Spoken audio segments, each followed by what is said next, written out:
Per circa 2 anni il Rinascimento italiano attraversò in originale le capitali del mondo, suscitando comprensibili entusiasmi e praticamente inaugurando in grande stile l'attuale stagione del consumismo culturale di massa. La mostra voleva essere soprattutto, come scrisse Procaci nell'introduzione al catalogo, un tributo di riconoscenza del popolo italiano, in particolare della città di Firenze e delle altre città toscane, verso tutti coloro che da ogni nazione e da ogni parte del mondo, con generoso ardore e commovente solidarietà, inviarono imponenti aiuti materiali fin dai primi giorni dopo la tragica inondazione dell'acqua dell'Arno.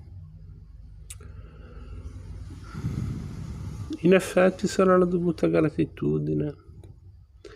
nei confronti dell'amicizia internazionale per Firenze poteva giustificare un'iniziativa che non aveva motivazioni scientifiche,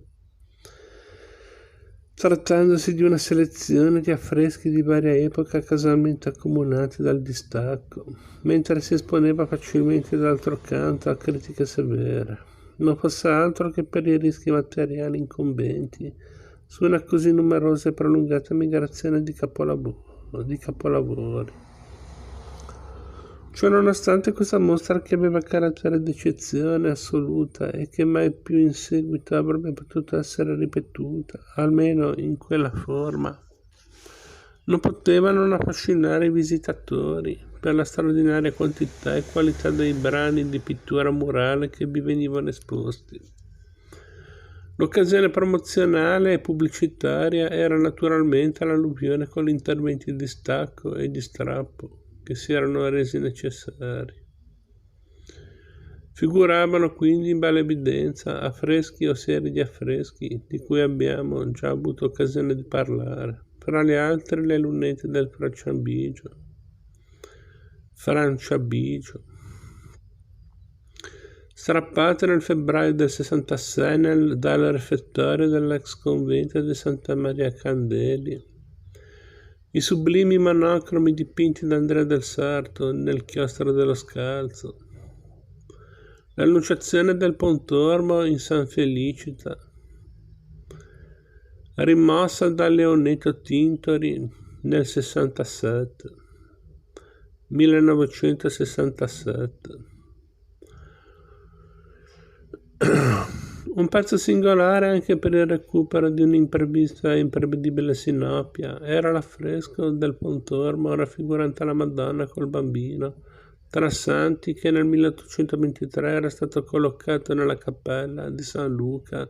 alla Santissima Annunziata, traendolo dalla chiesa di San Raffaello, vulgo San Rufillo, al vescovo. Questo capolavoro giovanile del Pontormo, in bilico fra affabilità sartesca e suggestioni monumentali alla Fra Bartolomeo, era così apprezzato dagli accademici di primo Ottocento che si decise di trasferirlo nella Cappella dei Pittori con tutto il muro di sostegno. L'umidità alluvionale obbligò allo strappo dell'antico trasporto, con il risultato di scoprire non già il prevedibile disegno murale pontormesco,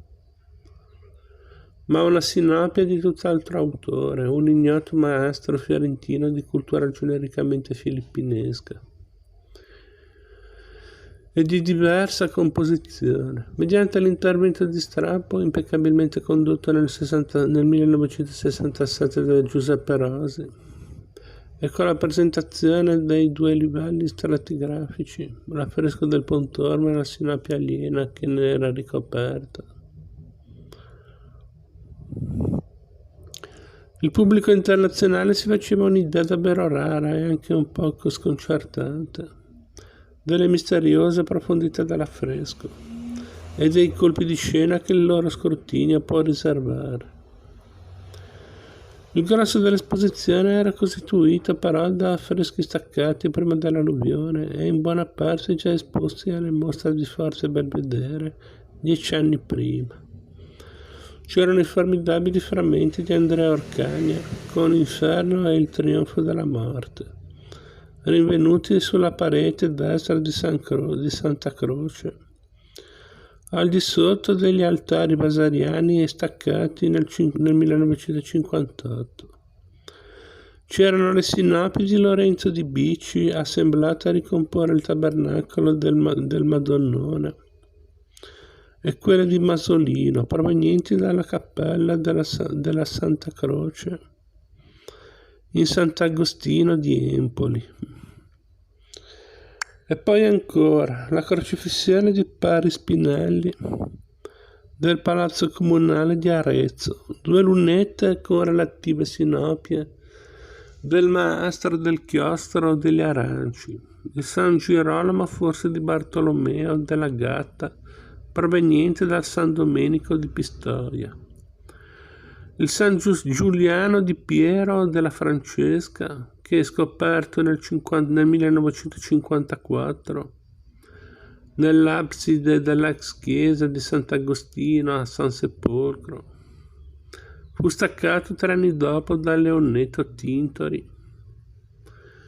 mediante demolizione da tergo della muraglia. Non mancavano neppure interi complessi architettonici di affreschi staccati e ricomposti su pannelli di masonite a simulare la perduta collocazione ambientale con effetti in verità piuttosto sconcertanti. Accanto al tabernacolo del Madonnone venivano così presentati gli affreschi della cappella detta dalla Visitazione di Castelfiorentino, dipinta da Bennozzo Gozzoli intorno al 1470 e distaccata mediante strappo da Giuseppe Rosi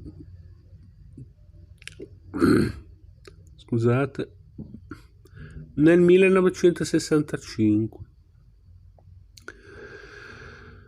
Fra i tanti capolavori raccolti per la mostra di affreschi staccati brillava di luce inimitabile il commovente frammento di Piero della Francesca. La testa del San Giuliano nimbato, splendente di luminosa bellezza, bastava da sola a giustificare il titolo che la mostra si era data. Dopo questa esposizione spettacolare fu chiaro anche al grande pubblico, in Europa e in America, che l'età dell'affresco fiorentino